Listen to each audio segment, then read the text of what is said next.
지금 세간에 말하는 인공지능 교육이라고 하는 것은 좀 더 구체적으로 말하면 인공지능적 사고 교육이에요. 그러니까 우리 학부모님들이나 우리 학생들은 이 용어에 대해서 조금은 갖고 계셔야 돼요. 그러니까 인공지능 교육은 아닙니다. 그러니까 인공지능 교육이라고 한다면 어떻게 되겠어요? 대학에서 하는 거잖아요. 그렇죠? 그건 대학에서의 공대에서의 대학생을 위한 문제지 초중고 학생으로 대상으로 한 문제는 절대 아니라는 거예요. 그래서 인공지능 교육은 아니고 인공지능적 사고 교육이라고 하는 용어를 여러분들이 이제 기억을 해 주시기를 바랍니다. 자, 이제 그러면은 두 번째, 물론 영어는 이런 거예요. 학부모님들 이제 좀 관심을 가지시면 되는 게, 만약에 자료를 검색하고 그럴 적에 우리 학부모님들은 컴퓨테이셔널이라고 하는 용어를 쓰면 됩니다. 이게 이제 우리나라에서는 인공지능이라고 하는 용어로 둔갑을 한 것입니다. 그러나 우리는 이거를 인공지능적 사고라고 하는 면을 충분히 여러분 고려를 해주세요. 그래서 제가 다시 한번 여기다가 써드렸는데 인공지능적 사고입니다. 그러면 이제 우리 학생들한테 향후에 우리나라 교육의 일정 부분이 이와 같은 인공지능적 사고 교육을 하겠다는 것이 교과부 입장이지요. 그렇죠? 그리고 특히 우리는 인하대 영재센터에서는 이와 같은 인공지능적 사고 교육을 수업에 도입을 하겠다. 이제 그런 의도입니다. 그러면 이제 간단하게 말씀드리면은 이건 사실은 그 컴퓨터 개념 기반이지만은 우리 인간의 행동에 대한 접근 방식을 택하는 거거든요. 그래서 결국 뭐겠어요? 문제를 어떻게 해결을 해야 될지 하는 이 문제 해결에 초점을 두는 것이지 어떤 컴퓨터 장비의 문제라고 하는 것은 아니라는 겁니다. 그래서 인공지능적 이런 용어가 들어가고 인간 사고의 문제입니다. 그 이제 어머님들은 이게 인공지능 교육이 아니라 인공지능적 사고 교육이다. 이거에 이제 여러분들은 관심을 가져주세요. 그래서 보통 언론에서는 어떻게 나올 거예요? 인공지능 교육으로 나올 거예요. 그럼 우리 학생들도 내가 그러면 초등학교, 중학생 또는 고등학생이 돼갖고 인공지능 교육, 컴퓨터 교육을 많이 해야 되나 보다. 그러면 뭐 학원에 가서 코딩을 배워야 되나 보다. 그런 것들은 전혀 아닙니다. 전혀 아니에요. 그건 대학에 와서 하는 겁니다.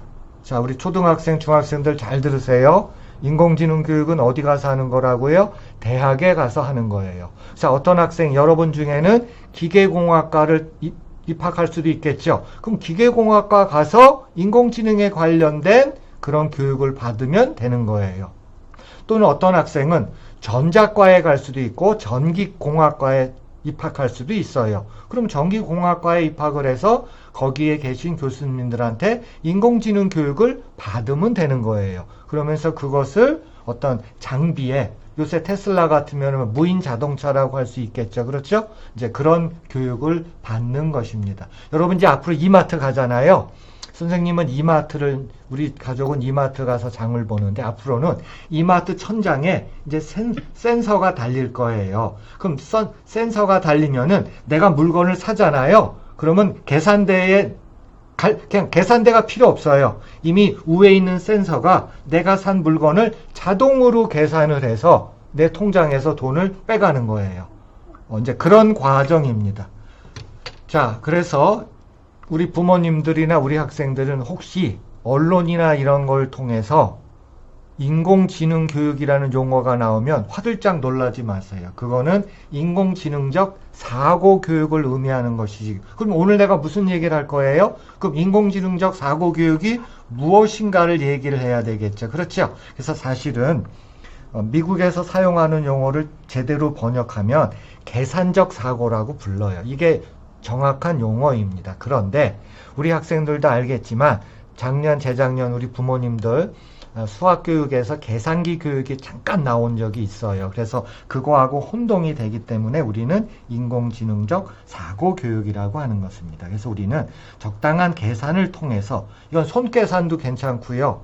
그런 적당한 학교에서 하는 계산을 통해서 형식화하고 어떤 문제를 다루는 하나의 뭐라고 보시면 돼요? 사고 과정으로 보시면 돼요. 그래서 일단은 여러분들한테 이제 구체적인 예를 들어야 되겠죠. 먼저 우리 부모님, 학생들 잘 들으세요. 초등학교 3학년, 4학년 특히 여러분 수학이란 무엇인가 한번 생각해 볼 필요가 있겠죠?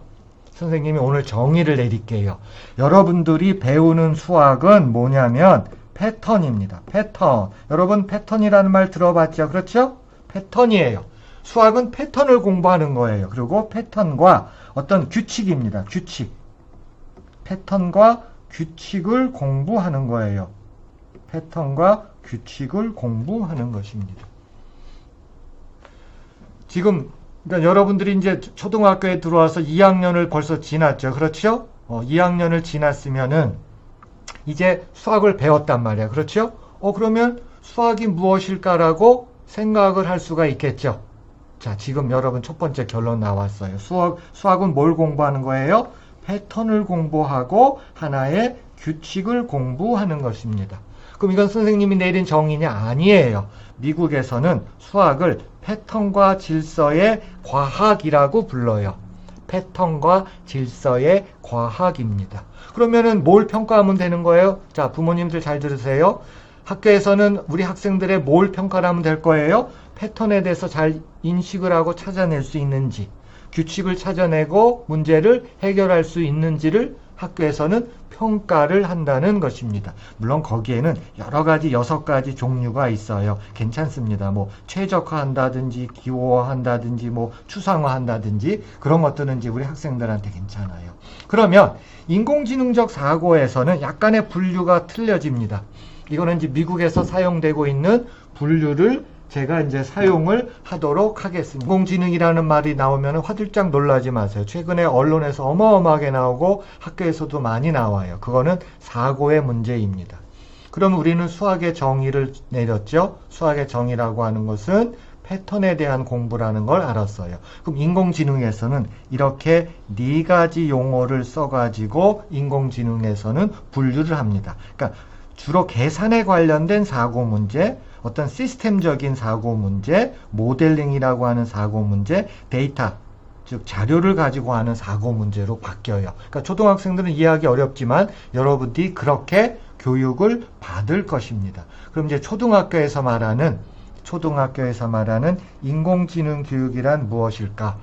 자, 이제 그 다음 문제가 이제 발생하는 게, 그러면 이제 실질적인 예를 한번 여러분들하고 저는 이제, 이거는 이제 요번 1기 과정 내내 여러분들한테 전체적으로 설명을 하도록 할 것입니다.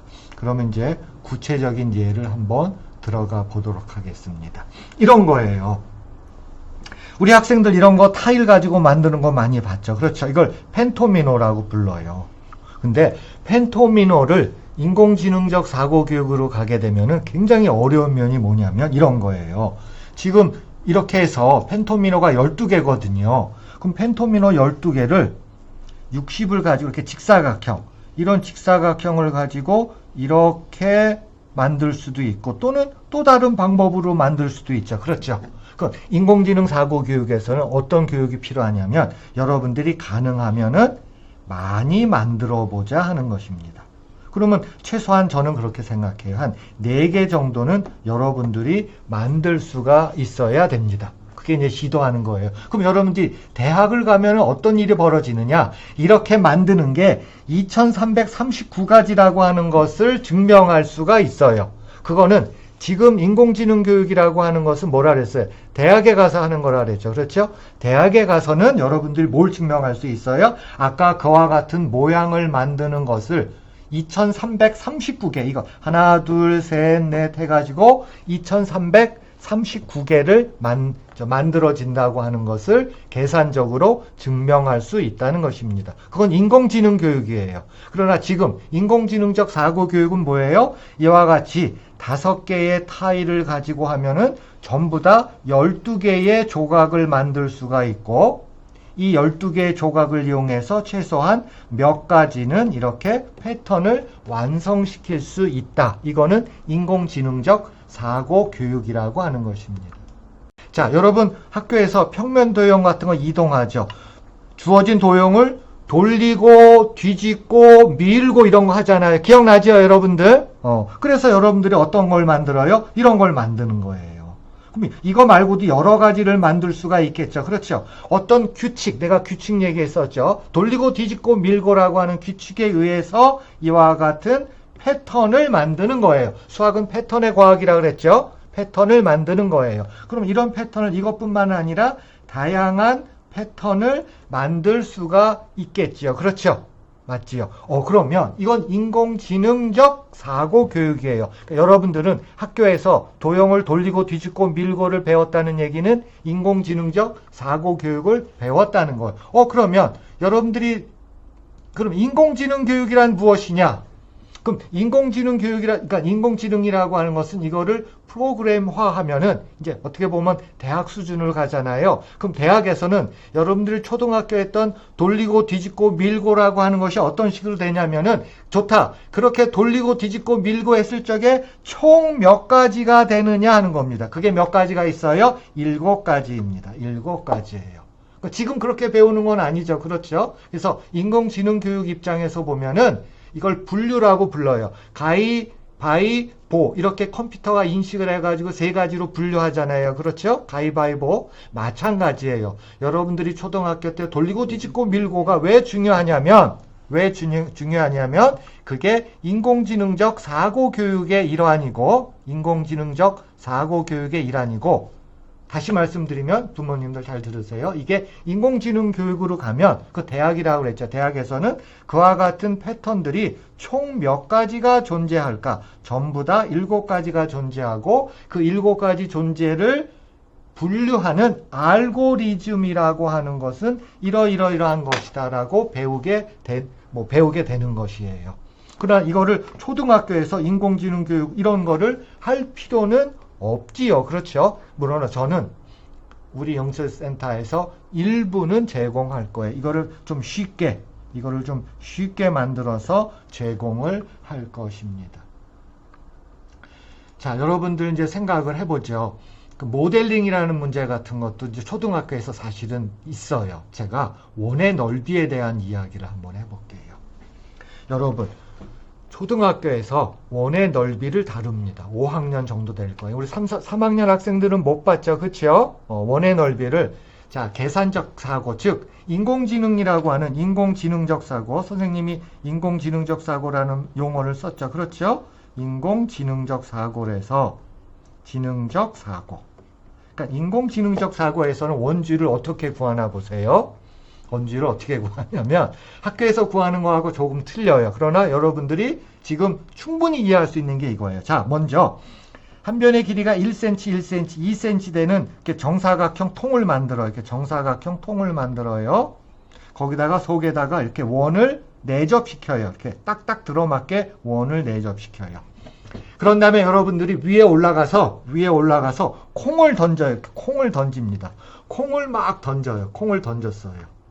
그러면 콩이 이 원 안에 들어오는 것도 있겠지만 요 정사각형 안에 있고 원에는 없는 것도 있겠죠. 그렇죠? 근데 어떤 콩은 이 바깥에 나가는 것도 있을 거예요. 그 우리가 관심을 갖는 것은 뭐예요? 원 안에 있는 콩이 몇 개일까? 그리고 원 밖에 여기 정사각형 안에 있는 것이 몇 개일까를 안다면 우리는 원의 넓이를 추정할 수 있다는 거예요. 내가 추정이라는 말을 썼죠. 왜 그래요? 정사각형의 넓이는 얼마죠? 이게 2cm, 4cm예요. 4분의 원의 넓이가 있겠죠. 우리가 구하고자 하는 원의 넓이가 있습니다. 그렇죠? 원의 넓이가 있어요. 우리는 원의 넓이를 구하고 싶은 거예요. 지름이 1인 원의 넓이를 구하려면 어떻게 하면 되는 거예요? 이 녀석은 정사각형 안에 콩이 몇 개 들어와 있을까? 이것도 정사각형 안에 있는 거죠. 전부 다 세봤더니 100개예요. 그러면 이번에는 순수하게 원 안에 있는 것은 몇 개일까? 세어봤더니 78개가 있었어요. 예를 들어서 78개예요. 그럼 원을 뭘 구한 거예요? 우리는 원의 넓이는 4 곱하기 100분의 78이 되는 것입니다. 그게 원의 넓이예요. 여러분들이 학교에서 했던 거하고 많이 틀리죠. 그렇죠? 그러나 쉬워요, 안 쉬워요? 매우 쉽습니다. 이게 정부가 추구하는 인공지능적 사고 교육이에요. 그러면 인공지능적 사고 교육에서는 질문이 하나 더 추가될 수가 있어요. 그럼 여기서 끝나는 것이 아니라 아까처럼 약 200개 정도의 콩을 던졌다고 생각할게요. 200개 콩을 던졌더니 정사각형 안에 100개가 들어왔고 특히 원 안에는 78개, 나머지는 밖으로 튀어나갔어요. 그러면 좀 더 좋은 원의 넓이를 구하려면 콩을 몇 개 던지면 좋을까요? 이번에는 콩을 한 300개 던지자 이거예요. 그러면 콩을 200개 던졌을 때하고 콩을 300개 던졌을 때하고 그 나타나는 현상의 차이점이 무엇이냐 하는 것입니다. 그럼 여러분 충분히 예측할 수 있지요. 콩을 200개 던지는 것보다는 콩을 300개 던졌을 적에 원의 넓이를 더 정확하게 구할 수 있다라고 예측할 수 있겠지요. 그렇죠? 이게 바로 우리가 주장하는 인공지능적 사고 교육이라고 하는 것입니다. 약간 좀 얘기가 틀려지죠. 그렇죠? 자, 이제 또 하나 있어요. 자, 여러분들이 이제 다면체를 알 수가 있습니다. 그래서 정육면체. 그렇죠? 이렇게 되면 정육면체예요. 그렇죠? 그럼 여러분들이 이제 학교에서 배우는 게 뭘 용어를 배우냐? 꼭지점. 그렇죠? 꼭지점. 요거를 면이라고 하겠죠. 그렇죠? 요거를 면이라고 하겠죠. 그렇죠? 그 다음에 요거를 모서리라고 하겠죠. 그렇죠? 모서리도 여러분 알 수 있어요. 그렇죠? 그러면 여러분들이 알고 있는 게 면, 또 알고 있는 게 모서리, 또 알고 있는 게 뭐예요? 꼭지점, 이런 거죠. 그러면 여러분들이 꼭지점의 개수도 셀 수 있고 면도 몇 개 있는지 셀 수 있고 그래가지고 여러분들이 내가 여러분들한테 정다면체를 이만큼 주면은 여러분들은 이거를 계산을 하는 것입니다. 부모님들도 잘 들으세요. 이건 무식해 보일지 몰라도 이와 같은 계산은 무지무지 중요한 겁니다. 뭐라 그랬어요? 인공지능적 사고 교육은 뭐예요? 계산을 통해서 무엇을 하는 거예요. 그러면 이것들을 전부 다 각각에 대해서 이런 것을 구하는 이 자체도 뭐로 보는 거예요? 인공지능에서는 계산이라고 보는 것입니다. 그리고 매우 중요한 계산이에요. 그럼 학생들이 이와 같은 데이터를 잡아내겠죠. 그렇죠? 그럼 이 데이터를 보고 우리 학생들이 어떤 일반적인 사실을 발견하게 한다는 것입니다. 여러분, 우리 학생들 보세요. 뭐 발견할 수 있나요? 숫자를 한번 쭉 보세요. 금방 발견하죠. 이거하고 이걸 더해 볼까요? 그럼 8이잖아요. 그렇죠? 그럼 이거하고 차이가 얼만큼 나죠? 이만큼 나잖아요. 그렇죠? 보세요. 4하고 4를 더하면 8이잖아요. 8하고 6하고 차이는 이만큼 나죠. 그렇죠? 이번에는 8하고 6을 더하면은 14잖아요. 14하고 12하고는 또 이만큼 차이 나잖아요. 어떤 규칙을 아까 내가 그랬죠. 수학은 패턴과 규칙의 학문이라 그랬죠. 그렇죠? 그러면 여기서 어떤 규칙을 잡아내요?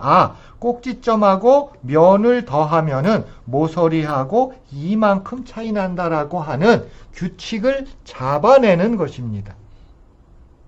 물론 이건 교과서에 있느냐 없느냐의 문제는 아니에요. 물론 충분하게 교과서에 있는 것을 바탕으로 할 수가 있다는 것입니다. 그래서 이런 것들이 초등학교에서 추구하는 전형적인 인공지능적 사고 교육이라고 하는 것입니다. 그러면 약간은 틀려지죠. 봐봐요. 우리 학부모님들 잘 들으세요. 뭐가 약간 틀려져요? 원주율을 구하는데 콩을 던져서 구하고 게다가 던져서 구한 것에서 끝나는 것이 아니라 한 번 더 질문이 들어가죠. 콩을 200개 던졌을 때 하고 콩을 300개 던졌을 때 하고 원의 넓이가 어느 것이 더 정확할 수 있을까? 이렇게 되는 거죠. 그렇죠? 얘기가 조금은 더 복잡해지지만 이게 어려워진다는 뜻은 아니라는 거예요. 오히려 우리 학생들한테 더 흥미를 자아낼 수 있다는 것입니다. 지금 내가 한 건 뭐예요? 계산이라고 하는 것이 매우 중요하다고 그랬죠. 그렇죠? 그래서 우리 학생들은 이런 다면체, 이건 학부모님들이 준비해 주셔야 돼요. 이거 구입하셔야 됩니다. 이거를 하셔가지고 그러면은 어떤 수업을 해야 되느냐? 학생들한테 지도하는 데 있어서 제가 이걸 우리 학생들이 한번 좀 해볼 필요가 있겠죠. 정말 어떻게 보면은 많은 시간을 내서 이거를 계산을 해야 되겠죠. 그렇죠? 그래서 시간을 내서 누가 보더라도 정말 무식할 정도로 정말 그와 같은 계산은 수학에 있어서 무지무지 중요한 것입니다. 그런 그와 같은 계상을 바탕으로 해서 무엇인가에 대한 결론을 도출하는 것을 우리 학생들이 할 수 있다는 것이에요. 그 과정은 우리는 뭐라고 부르냐면 인공지능적 사고 교육이라고 하는 것입니다. 약간 여러분들이 지금 학교에서 배웠던 거 또는 학부모님들이 옆에서 지켜봤던 거하고 이야기는 조금씩 틀려지죠. 그렇죠? 조금 아마 기존에 있는 교과서 내용에 대한 수업하고는 조금 틀릴 거예요. 이제 그런 측면에서 여러분들이 관심을 가져주시기를 바랍니다. 중학교의 수학교육이 어떤 식으로 변화가 일어나냐 하는 겁니다. 그러면 이제 제가 말씀드린 대로 이렇게 4가지 방향으로 일어날 거예요. 자, 그럼 첫 번째 한번 컴퓨팅 사고 문제라고 하는 것은 어떤 의미가 있느냐? 문제는 이거예요. 최대 공약수를 우리가 학생들이 알고 있거든요. 그러면 인공지능적 사고 교육으로 간다는 얘기는 상황에 따라서는 숫자가 좀 커질 수가 있다는 것입니다. 그러면서 여기에 못과 나머지를 어떻게 해요? 거듭해서 여러 번에 걸쳐서 시행을 할 수 있다는 거예요. 제가 일부러 굉장히 큰 숫자를 드렸어요.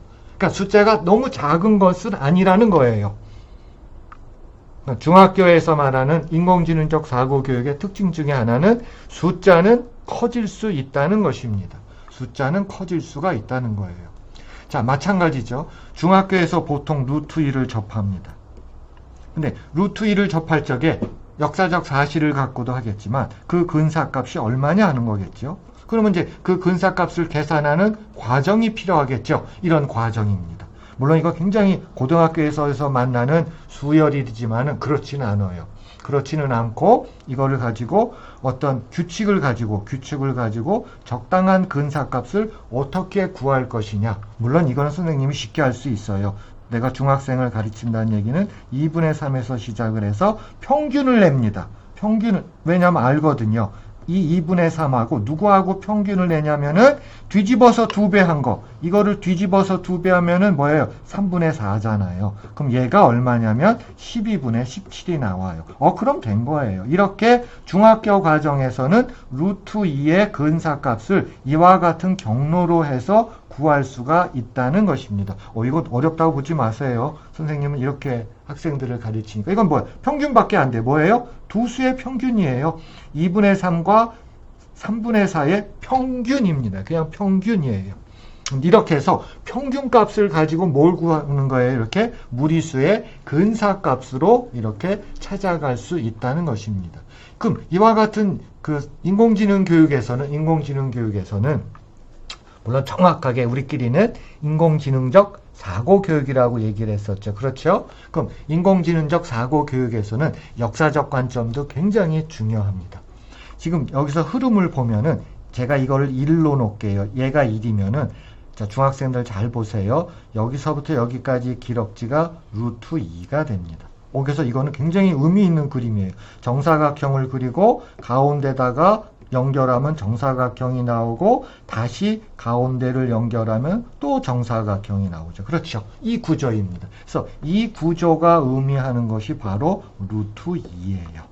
그러면 이와 같은 구조가 과연 언제부터 나왔을까? 그런 것들을 생각해 볼 수도 있겠죠. 그래서 선생님이 찾아낸 게 이런 거입니다. 이 구조가 어디서도 나오냐면요. 굉장히 오래됐어요. 일단 이거는 제가 부평역에서 찍은 겁니다. 부평역에도 있어요, 이거. 부평역에도 한 번 더 보면 되죠. 그쵸? 이것도 부평역에서 내가 찍은 거예요, 얼마 전에. 부평역에도 있어요.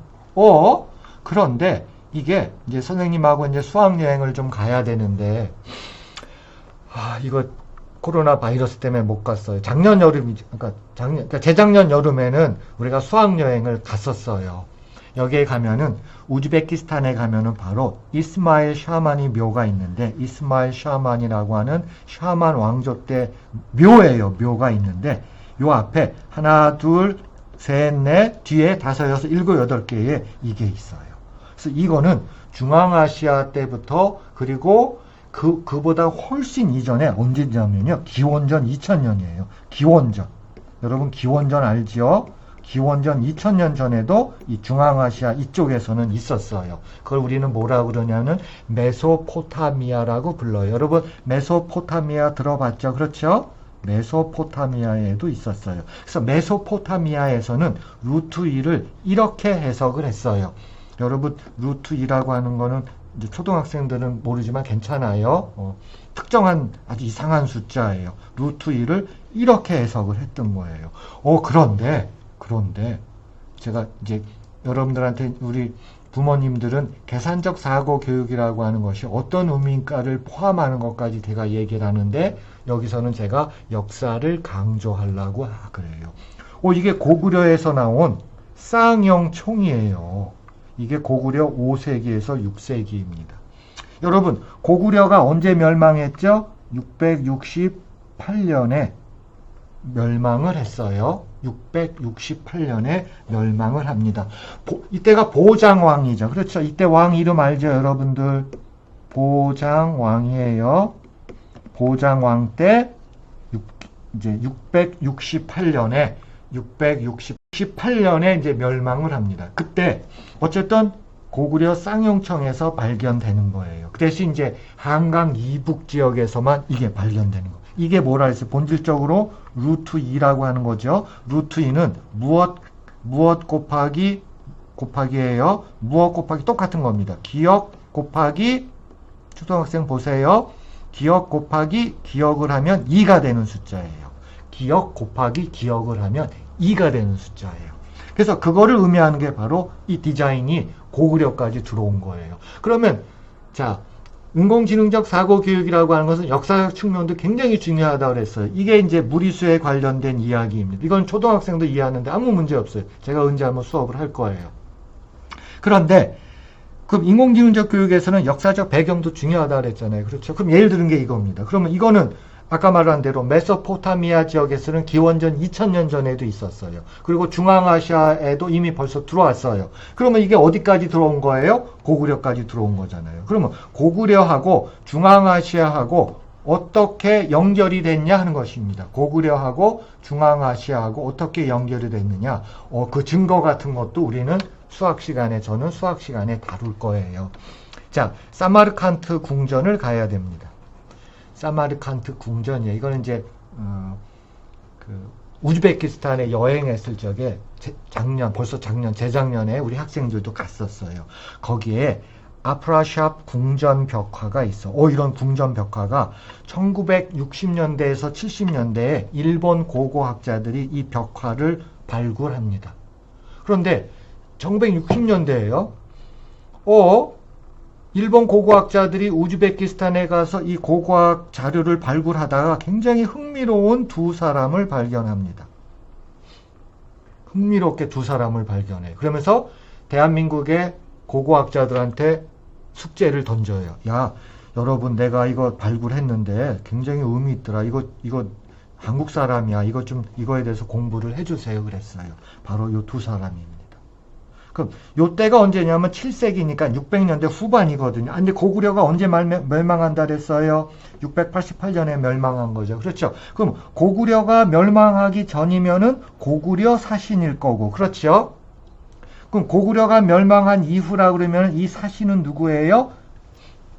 신라 사신이겠죠. 그렇죠. 신라에서 우즈베키스탄까지 온 거예요. 그렇죠. 자, 여기서 중요한 사실은 이거죠. 7세기에 어쨌든 고구려 사신이 됐던 신라 사신이 됐던 어디까지 온 거예요? 우즈베키스탄까지 온 겁니다. 중앙아시아까지 온 거예요. 그러면 그 이전에도 올 수가 있었겠죠. 그렇죠. 그러면은 그 지역에 있었던 루트 2에 관련된 디자인이 이렇게 고구려까지도 넘어갈 수 있다는 거를 생각해 볼 수가 있겠죠. 그렇죠? 그래서 요 예는 여러분들한테 특히 부모님들이나 우리 학생들 이제 언론에서 인공지능 교육이라는 용어를 많이 들을 거예요. 특히 학부모님들은 인공지능 교육이니까 내 아이들한테 코딩 교육을 빨리 시켜야 되고 뭘 시켜야 되고 막 그래야 되느냐. 그게 아니라는 것입니다. 그게 아니라 인공지능적 사고 교육을 접한다는 것이지 인공지능을 접한다는 것은 아니라는 것을 학부모님들도 꼭 기억을 해 주시기를 부탁드려요. 그렇지 않으면 나는 내 자식 이거 어떻게 해야 되지? 이렇게 걱정할 수가 있잖아요. 그게 아니라는 것입니다. 즉 이거는 사고의 문제예요. 그래서 사고의 문제에서 제가 뭘 강조했어요? 정말 무식할 정도의 계산을 강조했죠. 그렇죠? 두 번째는 지금 여기서 강조하는 것은 뭐예요? 어떤 역사적인 맥락도 매우 매우 중요하다는 것입니다. 역사적인 맥락도 매우 중요하다는 것이에요. 그래서 내가 설명한 지금 루트 2 그림으로 그리면은 고구려 쌍용총에도 있었던 바로 이 녀석이죠. 그렇죠. 얘가 루트 2예요. 그림으로 시각화한 게. 이게 이제 청동기 시대에 바빌로니아인들은 이렇게 썼고요. 우리는 1.414 이렇게 써요. 여러분 어떻게 써요? 중학생들 보시면 1.414 이렇게 소수 표현 알지요? 우리 초등학생들도 소수 표현 알지요? 그렇죠? 이렇게 쓰는 거예요. 2021년 오늘 2월 6일 날 이렇게 쓰는 것입니다. 근데 기원전 2000년에는 이렇게 썼어요. 그리고 기원전 2000년에 이집트 사람들은 이렇게 썼어요. 그리고 그거를 어떻게 도형으로 형상화했어요? 이런 도형으로 형상화를 한 것입니다. 그럼 이렇게 도형화가 형상화된 게 어디까지 온 거예요? 우리나라의 고구려까지 내려왔던 것입니다. 고구려의 천장의 고분으로서 존재했던 것이에요. 그래서 이런 큰 틀에서도, 이건 중학생 얘기예요. 이런 큰 틀에서도 인공지능적 사고 교육을 생각할 수가 있다는 것이고, 초등학교 학부모님들은 언론에서 인공지능 교육 이런 겁니다. 에라토스테네스 얘기를 할게요. 이건 초등학생들도 꼭 들어주세요. 에라토스테네스는 기원전 사람입니다. 기원전 사람이고 특히 초등학생도 들어봤을 거예요. 헬레니즘 시대라고 불러. 이 시대를 헬레니즘이라고 부릅니다. 헬레니즘 시대에 활동했던 굉장히 중요한 과학자가 있어요. 에라토스테네스입니다. 이분은 원주각이라고 하는 것을 이용해 가지고 지구의 둘레를 이렇게 계산을 합니다. 지구 둘레를 이렇게 계산하는데 상당히 정확해요. 상당히 정확합니다. 그러면 초등학생들도 그러면 원의 넓이에 대해서 관심 있지요? 또 하나는 뭐예요? 우리 초등학생들 잘 보세요. 원의 둘레에 대해서도 관심 있지요? 그렇죠? 그럼 원의 둘레 중에서 제일 의미 있는 원의 둘레가 뭐예요? 지구의 둘레죠. 그렇죠? 지구라고 하는 것이 있으면은 원이잖아요. 그럼 지구의 둘레가 어떻게 되겠냐 하는 거예요. 근데 이 에라토스테네스는 당시에는 이집트에서 활동을 했어요. 알렉산드리아라고 하는 항구 도시에서, 여기 이제 우리 여행 꼭 가봐야 돼요. 정말 멋진 곳이라고. 저도 못 가봤어요. 알렉산드리아에서 활동을 했는데 여기서 시에네까지 요 길이를 잽니다. 그 시에네에 여기에요. 시에네가 여기에요. 시에네에 하진날입니다. 여러분 하진날이라는 말 들어봤죠? 하진날. 그러니까 태양이 여기에 거의 정중앙으로 뜨는 거예요. 여기 그림자가 없어. 여기에는 그림자가 없어요. 그렇죠? 그림자가 없어요. 태양이 정중앙으로 뜨는 바람에 그림자가 없어요. 이랬을 때 여기입니다. 여기가. 시에네가 여기에요. 여기에서 여기까지거든요. 그러면 중요한 것은 뭐예요? 이 길이를 알아야 돼요. 이 길이.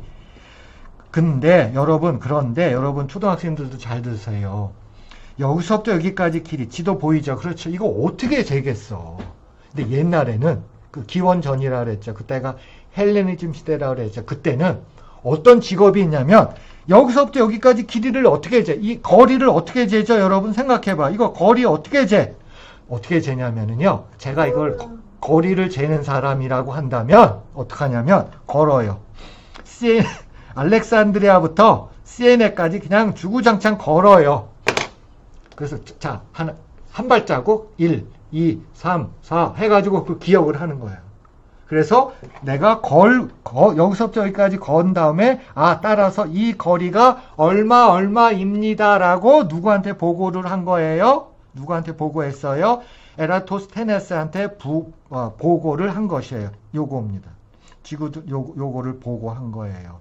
5,000, 그 당시에는 스타디아라고 하는 길이 단위예요. 그래서 이 친구가 여기서 걸어가지고 이것을 5,000이라고 보고를 한 거예요. 그때 단위는 스타디아라고 하는 그 이집트 단위예요. 그래서 어쨌든 5,000이라고 하는 이 숫자를 갖다 준 거예요. 그때 이 숫자를 어떻게, 이 거리를 어떻게 쟀다고요? 걸었어요. 걸어가지고 그 자기의 걸음거리를 이용해가지고 알렉산드리아에서 시에네까지 거리를 잰 거예요. 그럼 이 거리를 재게 되면은 뭘 구할 수가 있는 거예요? 원의 둘레, 지구의 둘레를 구할 수가 있다는 것입니다. 이게 전형적인, 저는 이걸 어떻게 여러분한테 설명한 거예요?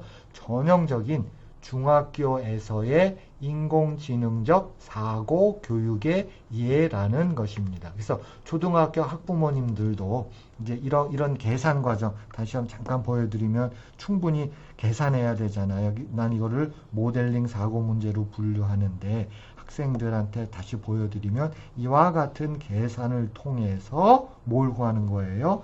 지구의 둘레를 구한다는 것입니다. 그럼 이거를 구하는 데서 이게 얼마나 힘들었어요? 여기 무지무지 힘들었던 것이 나오죠? 과학이 발전하는데 지구 둘레를 구하는데 무지무지 힘든 사람이 하나 있었죠. 뭐예요? 알렉산드리아에서 시에네까지 걸어서, 그렇죠?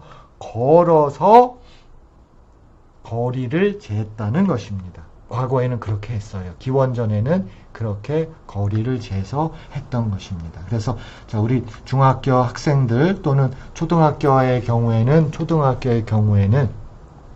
학부모님들한테 꼭 제가 부탁할 게 있어요. 뭐냐면 조금 아까 예를 든 게 고대 그리스 시대의 헬레니즘 시대의 과학을 얘기한 거잖아요. 그렇죠. 그래서 그 당시에, 그 헬레니즘 시대라고 하는 그 당시가 우리 수학과 과학에 있어서는 매우 중요한 시기입니다. 그러려면 우리 부모님들이 고대 그리스의 역사를 꼭 읽어주시고, 특히 중학생들은 이걸 충분히 읽을 수가 있어요. 그러면 이 글을 통해서, 이 책을 통해서 왜 이 시기에는 수학과 과학이 발전했는가? 그럼 이거에 수학과 과학이 발전했는가의 구체적인 예를 제가 말씀드린 게 바로 에라토스테네스가 어떻게 지구의 둘레를 구할 수가 있었는가를 설명드리는 거죠. 그렇죠? 그만큼 당시의 과학은 어마어마하게 발전을 했다는 것입니다. 자, 그러면 이야기를 이제 여러분들한테 이제 계속해서 할게요. 자, 이제 초등학교 얘기도 제가 조금 돌아가서 이제 또 하도록 하겠습니다. 자, 이제 초등학교, 왜냐면 이걸 섞어서 하는 게 좋을 것 같아요, 여러분들한테. 자, 이제 초등학교 들어갈게요. 자, 초등학교에서 말하는 26 곱하기 42에 대해서 이걸 특히 학부모님들 잘 들어주세요. 자, 우리 학생들 26 곱하기 42는 너무너무 쉬워요. 그렇죠?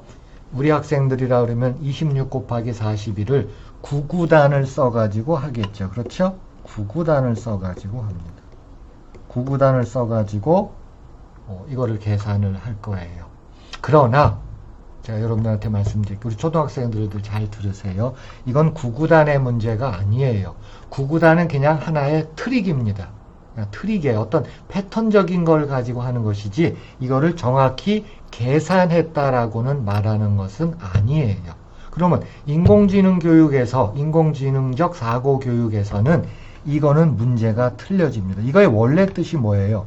42라고 하는 숫자를 계속해서 더하는 거예요. 42라고 하는 숫자를 계속해서 몇 번 나와야 돼요? 42라고 하는 숫자가 몇 번 나와요? 총 26개가 나옵니다. 총 26개가 나와요. 그러니까 42라고 하는 숫자가 전부 다 몇 개가 있어요? 점점점점점점 해가지고 26개가 있는 거예요. 자, 우리 초등학생들 잘 들으세요. 학부모님들 잘 들으세요. 자, 왜 여기는 인공지능적 사고가 들어가냐면 26이라고 하는 26번이라고 하는 숫자가 들어간다는 얘기는 보세요. 자, 한 번 더 했어요. 42 더하기 42 했어요. 그 다음에 또 해야 되잖아. 그럼 또 이것도 42 더하기 42 더하기 또 해요. 그렇죠? 그럼 여기까지 하게 되면은 많은 시간이 걸린다는 것입니다. 정말 시간이 오래 걸려요. 이미 기원전 2000년경에도 이거를 뭐 200만 곱하기 뭐 250만 곱하기 36,042 그런 곱셈들이 많이 있었거든요. 그러면은 그 횟수를 이 무수히 많은 횟수들을 이걸 어떻게 이거를 계산하냐 하는 거예요. 시간이 무지무지 많이 걸리거든요. 그러면은 인공지능적 사고라고 하는 것은 곱셈이 아니라 뭐예요? 이렇게 덧셈의 횟수를 줄이는 거예요. 덧셈의 횟수를 어떻게 하면은 줄이냐 하는 것입니다. 그러면 덧셈의 횟수를 줄이는 방법이 있어야 될 거 아니에요. 그래서 덧셈의 횟수를 어떻게 줄이는지 한번 보세요. 자, 초등학생들도 잘 듣고 특히 학부모님들은 중학생 잘 들어야 돼요. 지금 인공지능적 사고 교육의 대표적인 예를 제가 초등학교에서 갖고 옵니다. 그러면 덧셈의 횟수를 줄이는 것이 최종 목표입니다. 그럼 나 도와줘요. 자, 1하고 뭘 써요? 42를 씁니다. 그러면 계속해서 연산은 덧셈밖에 없어요. 좀 더하면 1 더하기 1하면 2죠. 42 더하기 42 하면 84가 됩니다. 2 더하기 2 하면 4가 되고 84 더하기 84 하면 168이 되겠죠. 그 다음에 4 더하기 4를 하면 8이 되고 이거는 두 번 더하면 236이 되고 이거는 16이 나올 거고 그 다음에 나오는 것은 572가 나오겠죠. 그렇죠? 572가 나오겠죠. 672가 나와. 이거 잘못 썼죠? 이게 336이고 672가 나오겠죠. 자, 그러면 그러면 26 곱하기 42를 하려면 여기 어떻게 보면 어떻게 26이 없잖아요. 그럼 여기서 결정돼야 될 게 26을 어떻게 만드냐 하는 겁니다. 만드는 방법은 26보다 작은 것 중에서 제일 큰 거를 결정해요. 26보다 작은 것 중에서 제일 큰 거를 결정해요. 그럼 빼면 얼마? 10이죠. 10이잖아요. 그럼 10보다 작은 것 중에서 제일 큰 건 8입니다. 그럼 이만큼 차이 나죠? 여기 있잖아요. 따라서 뭐만 더하면 돼요? 627 더하기 336 더하기 84만 하면 되는 거예요. 그럼 본질적으로 여기는 덧셈의 횟수가 몇 번 있었어요? 덧셈의 횟수가 몇 번 있었냐면 한 번, 두 번, 세 번, 네 번, 5번, 이것까지 6번입니다. 6번이에요. 아까 원래의 뜻은 뭐예요? 41을 몇 번 더하는 거예요? 25회 더하는 것입니다. 이 25회 더하는 거를 어디까지 줄인 거예요? 6회까지 줄인 거예요. 이게 바로 지금 컴퓨터에서 사용하는 언어라고 하는 것입니다. 그래서 가장 중요한 건 뭐예요? 26이라고 하는 숫자를 어떻게 분해한 거예요? 16 더하기, 그 다음에 누구예요? 8 더하기, 그 다음에 누구예요? 2 더하기로 분해를 했다는 거예요. 잘 들으세요. 그래서 26을 16, 8, 2로 함으로 해서 이게 이제 컴퓨터 언어예요. 이게 컴퓨터 언어입니다. 이렇게 함으로 해서 42를 너무 시간을 줄여야 되잖아요. 42 더하기 42 더하기 42라고 이거를 줄이기 위한 방법 중에 최적화 방법이 6회로 줄였잖아요. 그렇죠? 바로 이 방법을 누가 쓰고 있는 거예요? 지금 컴퓨터가 이것을 쓰고 있는 것입니다.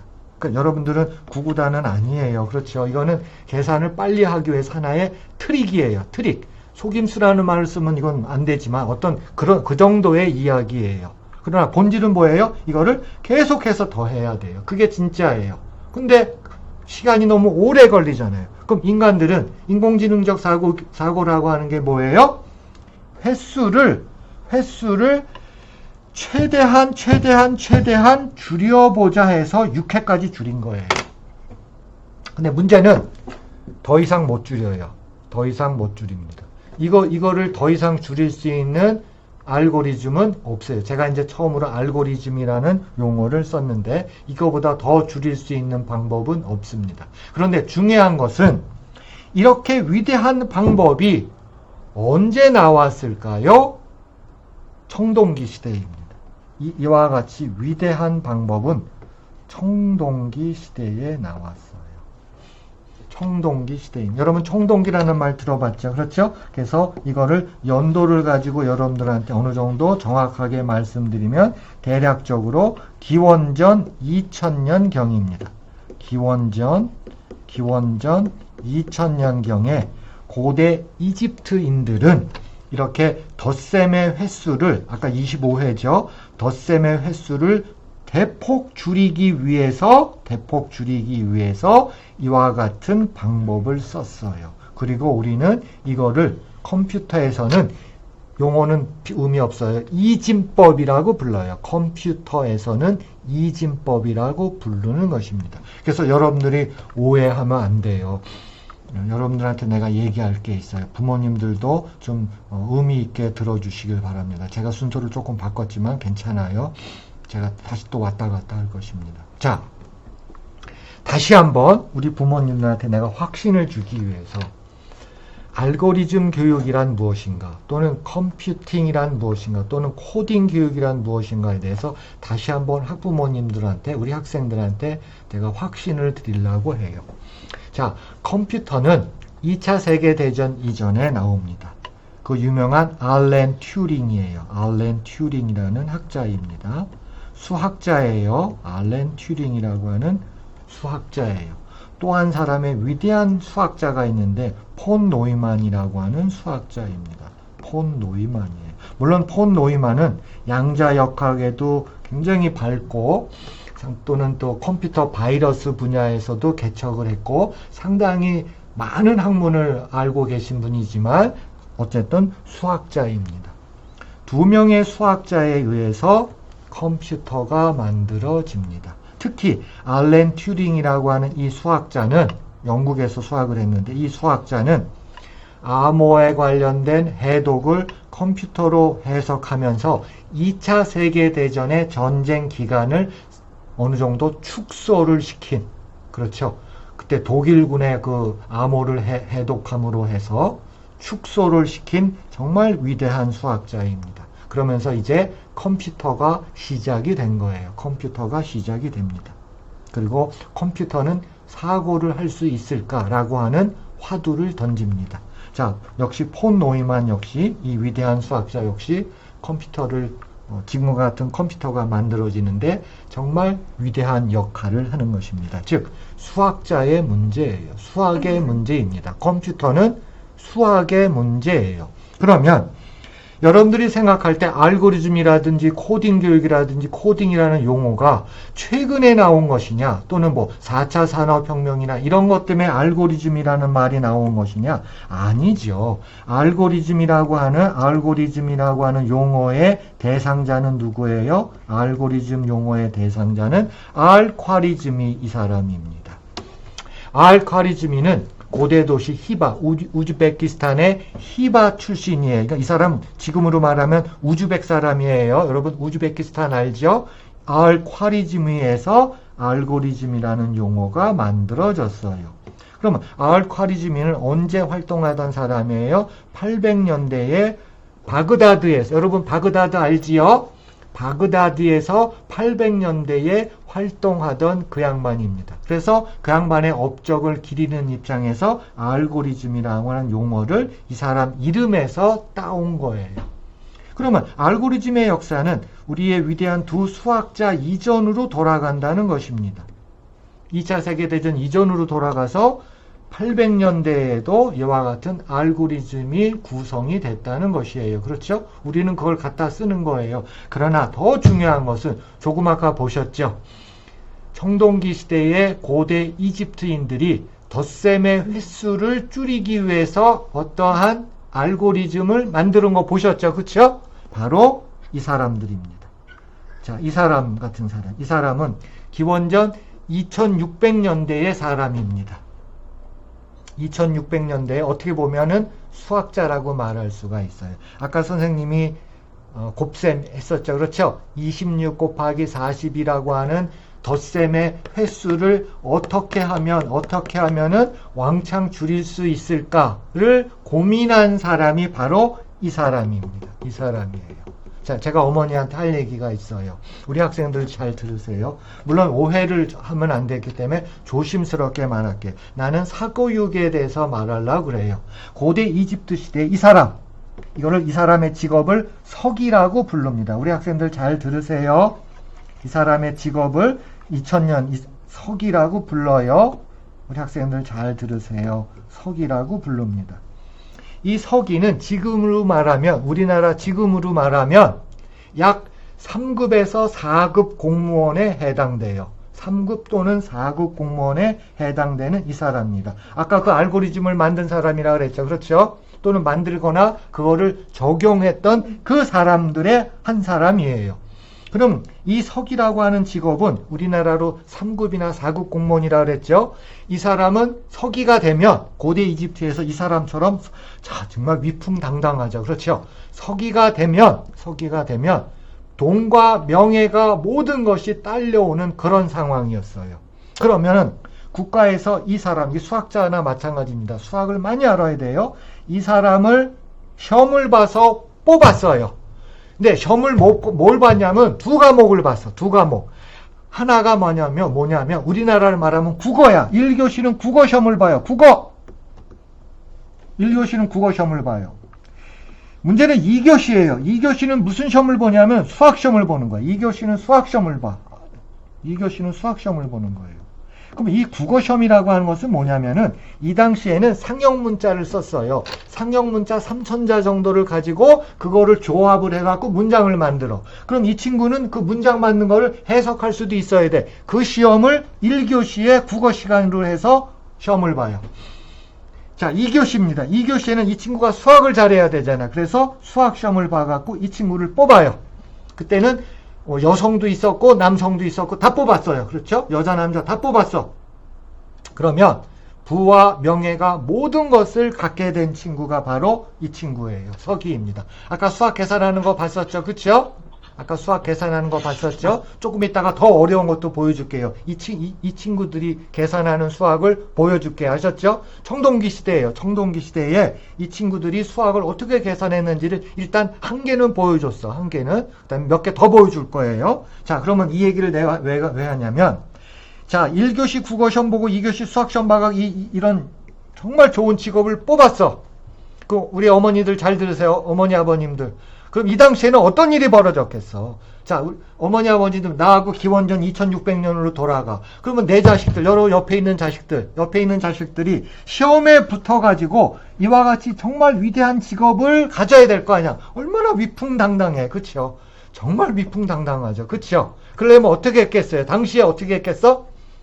가외를 무지막지하게 시킵니다. 그래서 내가 사교육에 대해서 얘기한다 그랬잖아. 이 사교육이 우리나라에서는 이걸 뭐 어쩌고저쩌고 그러는데 사교육은 나쁜 게 아니에요. 사교육은 역사적으로 봐도 이미 청동기 시대 때부터 내려왔던 그거일 뿐이지 당연히 뭐 사교육이 뭐 이런 건 아니라는 겁니다. 그렇죠? 그래서 여러분들 뭐 사교육 무조건 많이 하라는 뜻은 아니고 어떤 이나대 여러분 그런 뜻은 아니지만 그러니까 사교육을 그걸 좀 긍정적으로 생각할 필요도 있다는 거예요. 이 말은 청동기 시대의 이 사람 부모나 여러분이나 마음은 똑같아요. 그쵸? 여러분 마음이나 이 친구의 부모 마음이나 똑같은 겁니다. 열심히 가르쳐서 그렇죠?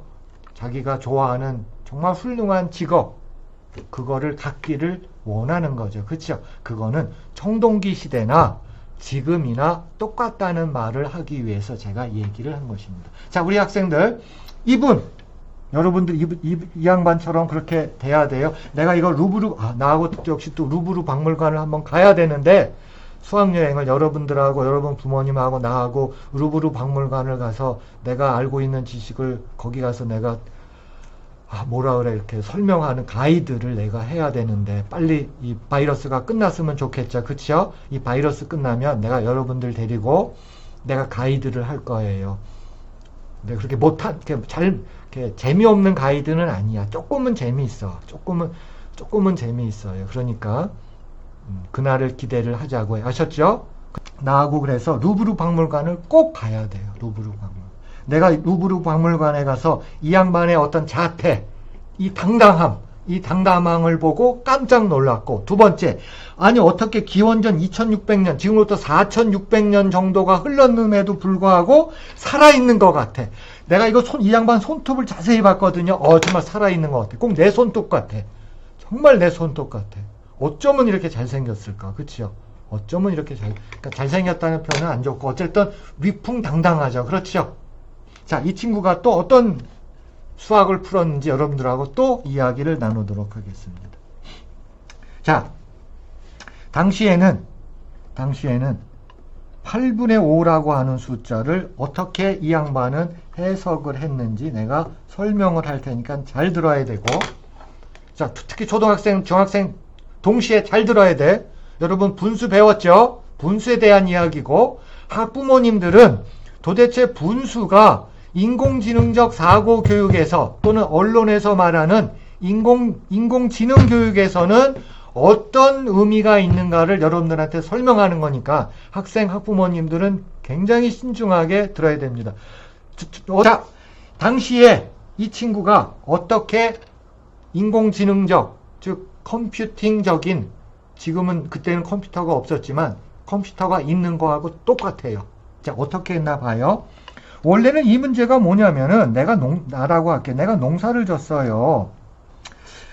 내가 농사를 이제 짓는데, 이걸 추수를 해야 돼. 추수를 해야 되는데, 이게 땅이 넓어서 동네 사람들을 제가 8명을 불렀어요.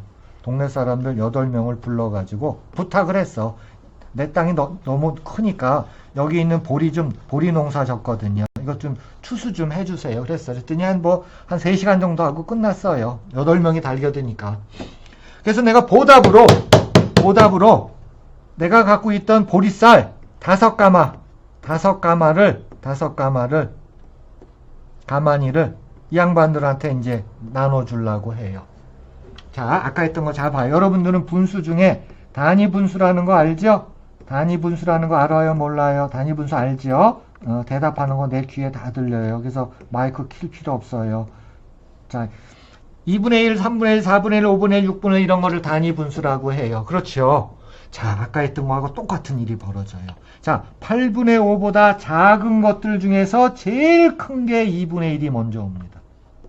그럼 이거 빼면 어떻게 되겠어요? 8분의 1이 나오죠. 그래서 주어진 분수를 이렇게 단위 분수의 합으로 나눠줘요. 그러면 왜 이렇게 할까? 아까 뭐라 했어요? 자, 5가마니 청동기 시대예요. 청동기 시대에 저울 없어요. 5가마니를 광에서 갖고 나왔어. 이거를 8명한테 나눠줘야 되잖아요. 8명한테 나눠줘야 돼. 제일 좋은 방법은 뭐예요? 가마니가 있으면 이걸 반가마로 자르는 게 제일 편하지 않아요? 그래서 반가마로 자릅니다. 그런 다음에 1명, 2명, 3명, 4명, 5, 6, 7, 8명한테 반가마씩 나눠줘. 자, 그런 다음에 나머지 거 이걸 반에 반하면 되겠죠. 그렇죠? 반에 반하면은 하나가 뭐예요? 8분의 1이잖아요. 그래서 한 사람당 반가마 그리고 8분의 1 가마를 나눠주자라고 하는 것이에요. 자, 우리 학생들 잘 들으세요. 인공지능적 교육이라고 하는 것은 원래는 뭐야? 여러분들 원래 우리 학생들 알겠지만 2분의 1 더하기 8분의 1은 얼마예요? 하면은 여러분들은 뭐라고 대답하는 게 학교 공부예요? 이게 학교 공부입니다. 이 방향이 학교 공부예요. 자, 부모님들 잘 들으시고 학생들 잘 들어요. 특히 중학생도 그렇고 인공지능적 사고 교육은 방향이 바뀌어요.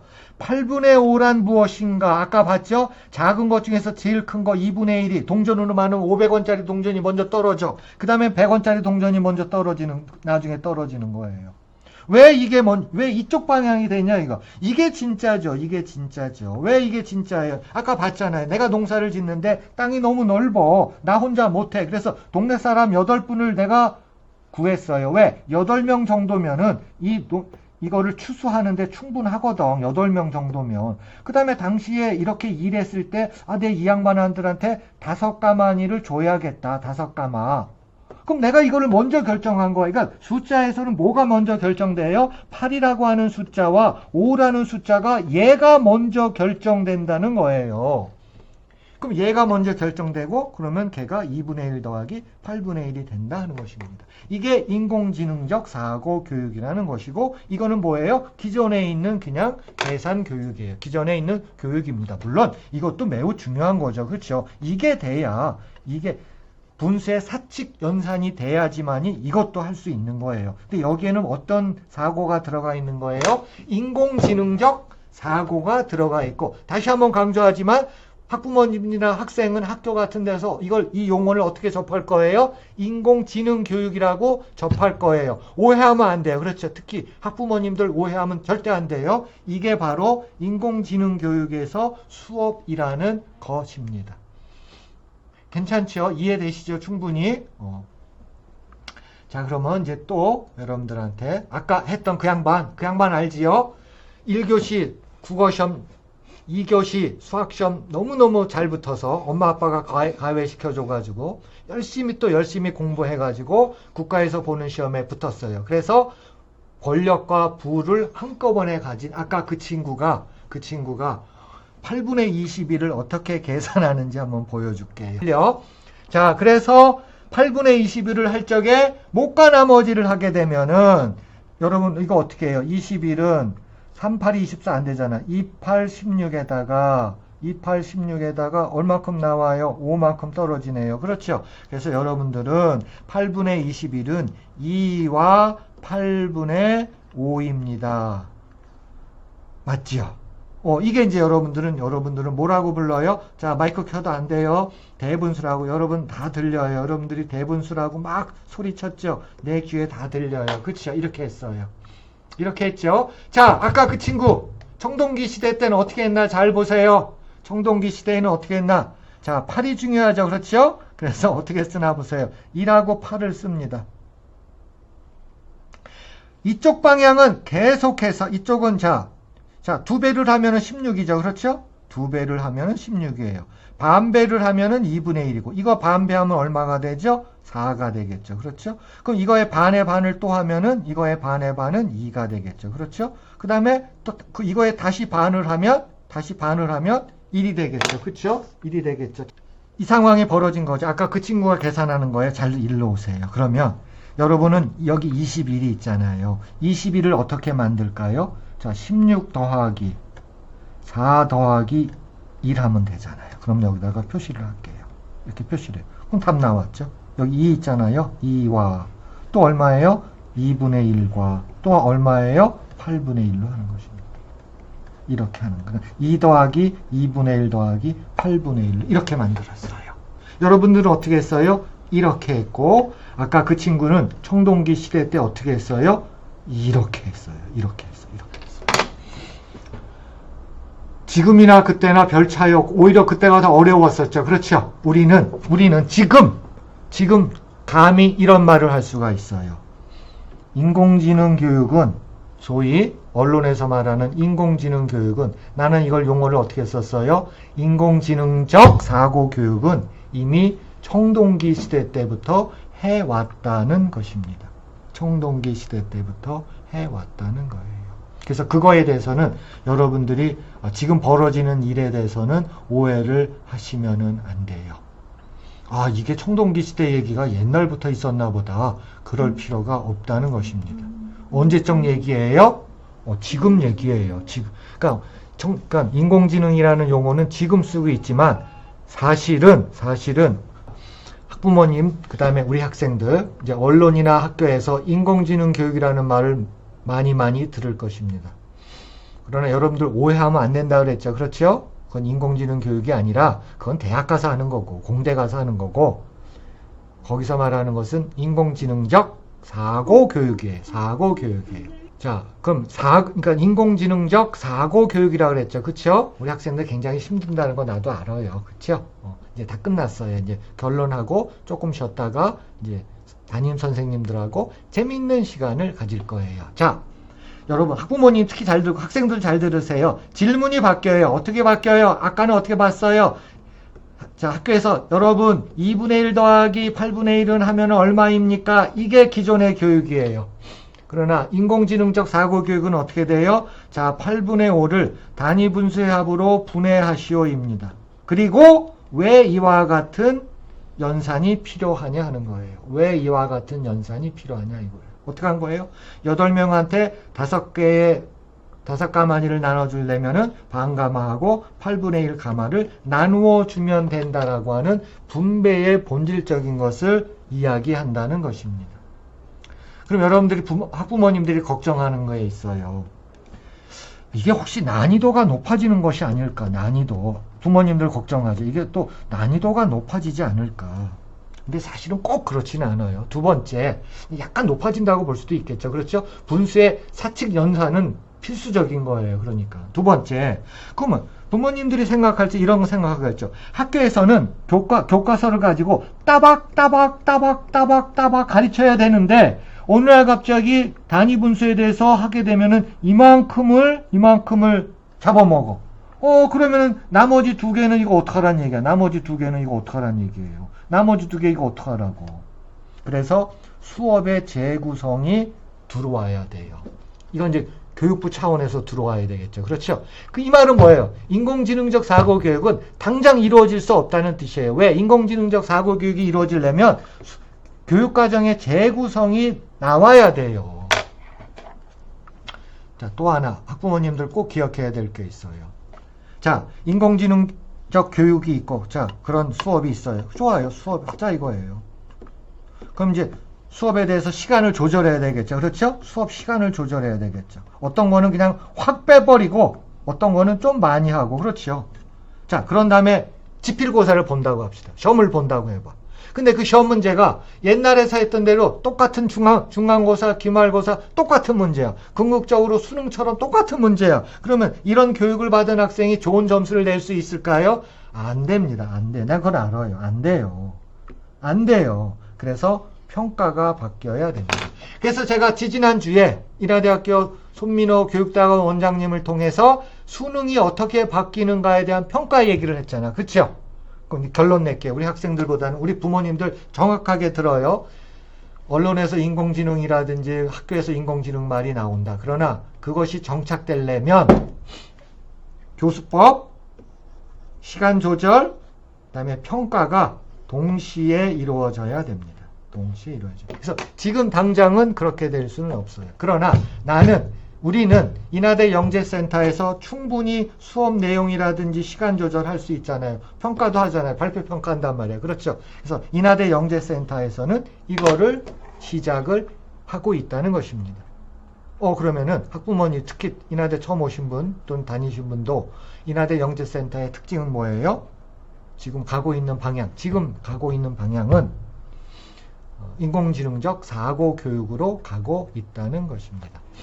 이해하셨죠? 자, 그러면 여기까지 수업하고 이제 10분 쉬었다가 11시 10분서부터 담임 선생님을 만나서 수업을 하도록 하겠습니다.